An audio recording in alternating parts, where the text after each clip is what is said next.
आप लोग आपका ये पदाधिकारी तो कोई नहीं बोला ना। बैठे अभी हाल ही में सुनिए यही अमित यादव दुबई की यात्रा भी किया है 24 में, दुबई की यात्रा सोहम जायसवाल के ही उससे गया है और ये उसी की यात्रा में वहां पे गया है।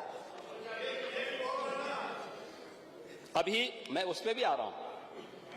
विभोर राणा को लाइसेंस समाजवादी पार्टी ने जारी किया था। आलोक सिपाही है पक्का सफाई, ये भी तय है। अखिलेश यादव के साथ उसके फोटो हैं कि नहीं है, हैं कि नहीं है? हमने बर्खास्त किया है। देखिए, हमारी सरकार ने बर्खास्त किया है, हमने उसको बर्खास्त किया है, लेकिन अखिलेश यादव को कुछ गिफ्ट दे रहा है। ये फोटो भी जारी हुई थी ना, ये फोटो भी आपने देखी होगी। इसके अलावा अरे सुनो भाई, इसके अलावा और कुछ आपको सुनना है तो हम आपको और भी चीजें दे देते हैं।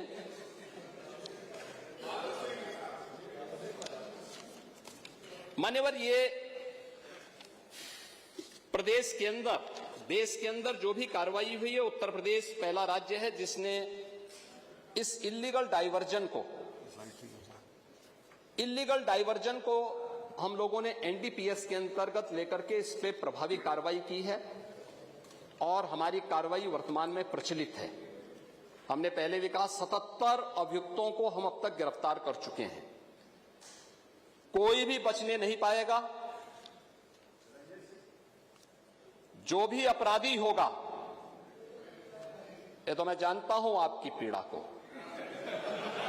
क्योंकि जब सरकार की कार्रवाई अपने अंतिम उस तक जाएगी तो आप में से बहुत सारे लोग फतिया पढ़ने के लिए जाएंगे वहां। तो आपको फतिया पढ़ने की लायक भी हम नहीं छोड़ेंगे, तब तक ऐसी कार्रवाई हम कर देंगे। इसके लिए महोदय, हम लोगों ने एक एसआईटी गठित की है। प्रदेश के आईजी कानून लॉ एंड ऑर्डर की अध्यक्षता में एक एसआईटी गठित की है, जिसमें यूपी पुलिस और एफएसडीए के अधिकारी भी शामिल हैं पूरे प्रदेश भर में।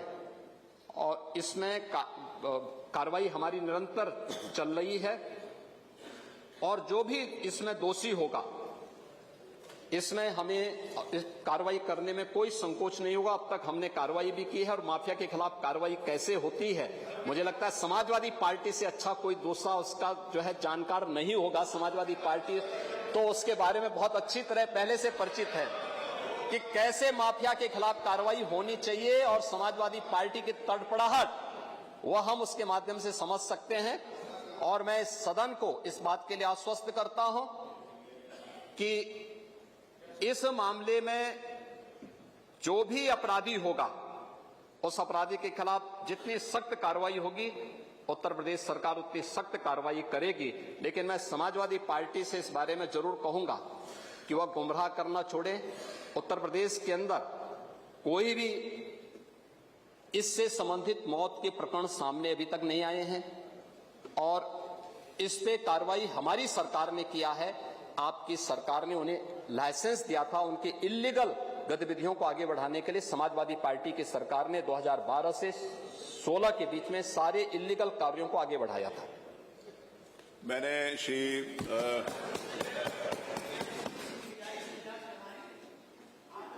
करा रहे हैं, सीबीआई से जांच कराएंगे। मैंने डॉक्टर आर के वर्मा को सुना, श्री लकी यादव जी को सुना, श्री रविदास मिश्रा जी को सुना। माननीय मुख्यमंत्री जी ने उसका पूरा क्रेडिट से जवाब दिया है। नियम 56 के अंतर्गत नहीं आता, इसको मैं अग्राह्य करता हूं। नियम 103 के अंतर्गत निम्नलिखित प्रस्ताव प्रस्तुत किया जाना है, उसके ऊपर चर्चा जारी रहेगी।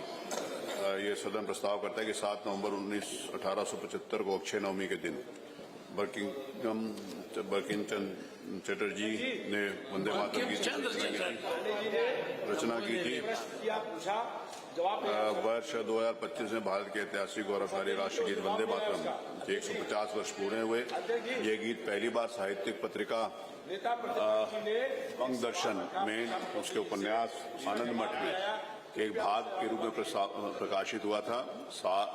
के समय के साथ वंदे मातरम स्वतंत्रता संग्राम सेनानियों के लिए एक आध्यात्मिक शक्ति, मातृभूमि के प्रति समर्पण और विदेशी शक्ति के खिलाफ प्रेरणा का एक चित्रण बन गया तथा इसने गहरी देशभक्ति की भावनाओं को जन्म दिया। स्वदेशी आंदोलन जैसे पहलों ने इसे स्वतंत्रता आंदोलन के केंद्रीय नारे के रूप में बनाने में महत्वपूर्ण भूमिका निभाई। अंग्रेज सरकार के विरोध में होने वाली बैठकों और सभाओं के दौरान वंदे मातरम का पाठ किया जाता था। अरविंदो घोष जैसे दार्शनिकों का मानना है कि वंदे मातरम का आशीर्वाद भारत के स्वतंत्र भारत सेनानियों के लिए दिव्य शक्ति है। 1905 में वंदे मातरम बंगाल के विभाजन के खिलाफ विरोध प्रदर्शन एक महत्वपूर्ण हिस्सा है। कर्नाटक के गुलबर्ग में वंदे मातरम आंदोलन और हैदराबाद कर्नाटक स्वतंत्रता संग्राम के इतिहास में एक महत्वपूर्ण क्षण कहा जाता है। 24 जनवरी 1950 को संविधान सभा में जनगण मन को राष्ट्रगान और वंदे मातरम को राष्ट्रगीत के रूप में अपनाया गया। दिनांक 7 नवंबर 2025 को इस गीत के 150 वर्ष पूरे हुए और उसे एक वर्ष तक चलने वाली स्मरणोत्सव के साथ मनाया जा रहा है, जिसका उद्घाटन माननीय प्रधानमंत्री श्री नरेंद्र मोदी जी द्वारा दूरदर्शन पर प्रातः 10 बजे किया गया, जिसके बाद पूरे देश में एक साथ वंदे मातरम का सामूहिक गान हुआ। ये स्मरणोत्सव भारत की राष्ट्रीय पहचान के विकास में इस कृति के ऐतिहासिक और सांस्कृतिक महत्व को दर्शाता है तथा आधुनिक भारत में राष्ट्रवाद, एकता और सांस्कृतिक जागरूकता को पुष्ट। आपके मोबाइल पर तुरंत आएगी ब्रेकिंग न्यूज। स्क्रीन पर सबसे पहले दिखेगी बड़ी खबर, देश दुनिया की हर खबर एक जगह। अब आपके मोबाइल पर तुरंत फटाफट इंस्टॉल कीजिए न्यूज नेशन ऐप और रखिए खुद को अपडेट।